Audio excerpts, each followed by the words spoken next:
Si no hi ha consens amb el territori, el Parc Eòlic Tramuntana podria tirar-se enrere. Així ho ha explicat l'enginyera Raquel Juan, membre de l'equip tècnic del projecte, en una entrevista enregistrada per a Ràdio L'Escala i Canal 10 Empordà. Juan apuntava que és una prioritat que el projecte sigui de consens i que si fins ara hi ha hagut manca d'informació no ha estat per res més que perquè el projecte es troba encara en un estat embrionari. Nosaltres volem un projecte integrador, de consens amb el territori, i per això en aquesta etapa tan inicial hem sortit a donar informació i a rebre informació. És veritat que per al sistema de tramitació qualsevol pot presentar un projecte en aquesta zona, no només nosaltres. Però el nostre tarannà en aquest sentit és d'integrar el territori i de poder analitzar-ho conjuntament.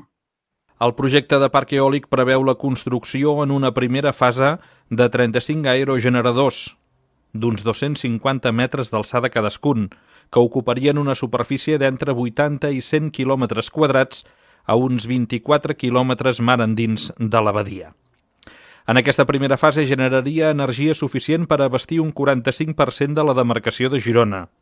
Raquel Juan ha apuntat que, tot i les dimensions d'aquest projecte, s'està treballant intensament per minimitzar l'impacte tant visual com sobre la fauna marina.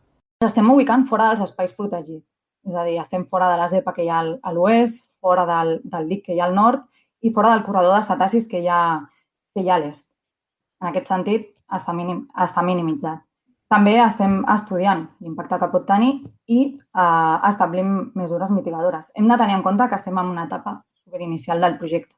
I a nivell de pescadors, que és l'altre punt, el tema de la pesca, ara mateix ens estem ubicant sobre una zona de veda, que tot i que és complicat de modificar i es podria parlar de que es pot canviar, és el punt on té menys impacte de cara als pescadors. Tot i així també estem analitzant mesures de compensació en aquest sentit. També explicava com s'està estudiant com minimitzar la línia que transportarà l'energia, intentant que la major part d'ella vagi soterrada. Estem analitzant el recorregut, ara mateix tenim dues possibles ubicacions de connexió. En qualsevol cas, estem estudiant per maximitzar el tram soterrat. Únicament veuríem acceptable punts com zones industrials on podria anar en aero, però ja et dic que estem estudiant el possible soterrament total d'aquesta línia. Raquel Juan no ha concretat com es finançarà aquesta instal·lació més enllà del fet que vol optar a ajuts europeus Next Generation.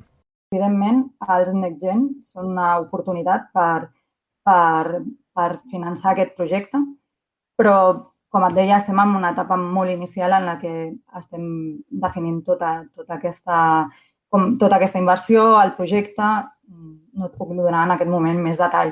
Aquesta setmana ha estat el primer cop que els promotors han explicat obertament el projecte als mitjans de comunicació. Aquí està la nostra feina de fer arribar que això és una oportunitat.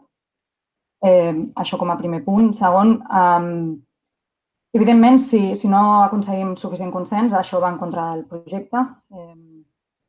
Per exemple, ens limita a poder arribar als Next Gen per un tema de terminis, però això tampoc no evita que es puguin presentar altres projectes en aquesta zona. La conversa íntegra amb l'enginyera Raquel Juan es podrà escoltar demà al matí dins el magazín El Més Calent a l'Aigüera i també a l'apartat d'entrevistes de Canal 10 Empordà.